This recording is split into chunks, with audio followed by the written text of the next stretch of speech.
Halo pemirsa Cokro TV, jumpa lagi bersama saya Nong Darol Mahmada. Baru-baru ini ada sebuah survei yang kemudian hasilnya diberitakan di media yang isinya kira-kira seperti ini. 4 tahun jadi gubernur DKI, mayoritas warga Jakarta tak tahu prestasi Anies.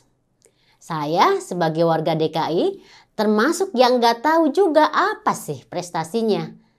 Pemirsa Cokro TV, mungkin ada yang tahu nggak? Warga DKI Jakarta memang mengalami nasib yang kurang baik di masa pemerintahan Anies Baswedan ini. Sebelum Anies jadi gubernur, kami sebagai warga DKI merasakan adanya keteraturan dan program kerja yang benar-benar dijalankan. Tentu saja itu di masa pemerintahan Jokowi dan Ahok. Kondisi itu berubah drastis ketika Anies menjabat. Tidak ada lagi pertemuan dengan warga di balai kota setiap pagi waktu itu untuk menyelesaikan masalah mereka. Tidak ada lagi rasa aman ketika musim hujan akan datang. Tidak ada lagi harapan program kerja akan terlaksana dengan baik. Intinya, sebagai warga Jakarta, saya merasa apes di bawah kepemimpinan Anies. Banyak program yang berantakan. Dulu waktu kampanye, pendukung Anies selalu bilang memiliki gubernur seiman akan lebih baik. Tapi ternyata tak sesuai kenyataan. Anies terbukti tidak bisa kerja. Anggaran dihambur-hamburkan untuk program yang tidak jelas juntrungnya. Saya akan sebutkan beberapa contoh ya. Misalnya, rumah DP 0% adalah salah satu program unggulan Anies. Tapi ujung-ujungnya program itu sekarang berakhir ke KPK.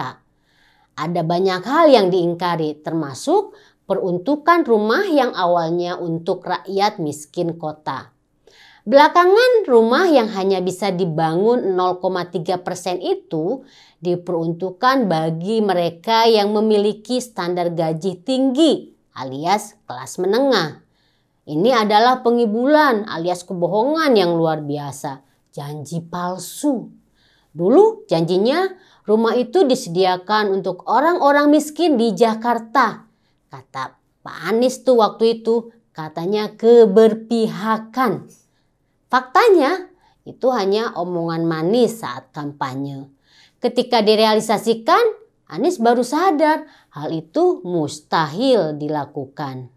Program selanjutnya yang gagal adalah program OKOC. Program ini dulu heboh banget. Seolah-olah bakal berdampak besar bagi warga Jakarta. Karena program ini memiliki pusat di setiap kecamatan. Tapi faktanya ini juga jadi program zonk. Ratusan ribu orang yang diklaim sebagai peserta UMKM baru ternyata hanya jumlah para pendaftar di website Jakpreneur. Fakta ini tentu mengejutkan karena Anies dan Sandi dulu selalu besar kepala kalau membicarakan program ini. Nyatanya program tersebut mangkrak. Masalah lain yang tak mampu dibereskan Anies adalah soal penanganan banjir. Anies memang bukan pemimpin yang paham masalah. Kita mungkin pernah lihat video Anies yang viral. Kalau air hujan itu sunatullah bla bla bla bla. Itu pasti membekas di pemirsa Cokro TV.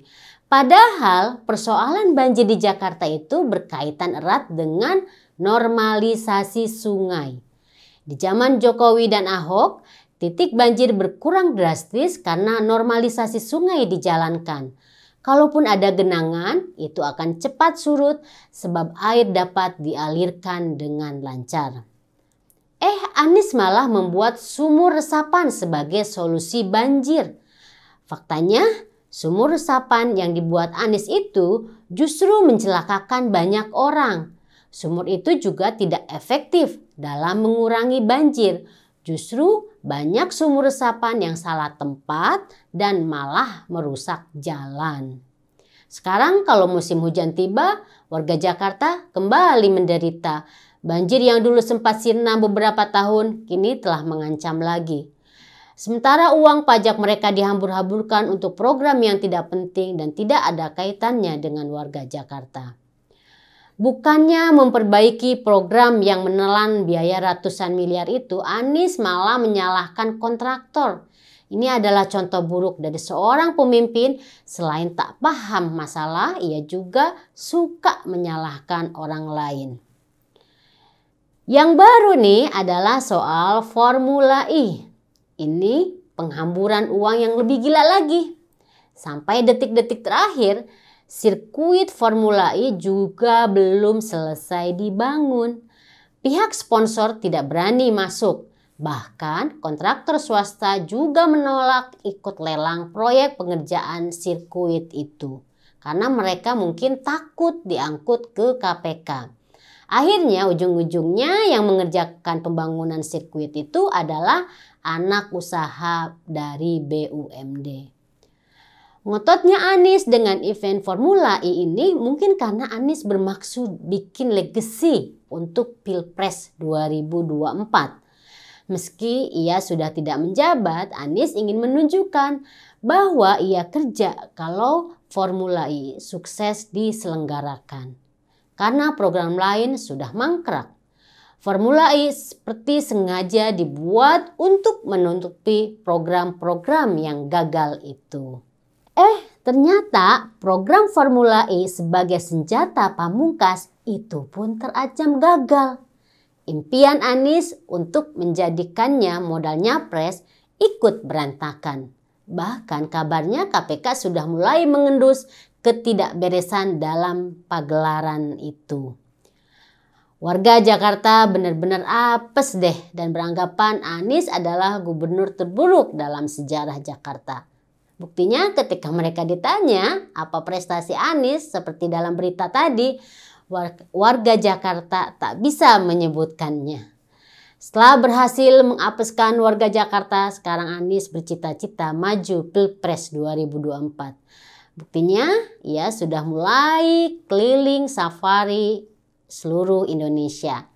Hati-hati loh, jangan sampai kisah pilu warga Jakarta ini menimpa masyarakat Indonesia. Sama seperti dulu ketika Jakarta telah dibangun Jokowi, berantakan deh di tangan Anies nanti. Ngeri kan? Semoga nggak terjadi ya. Sekian.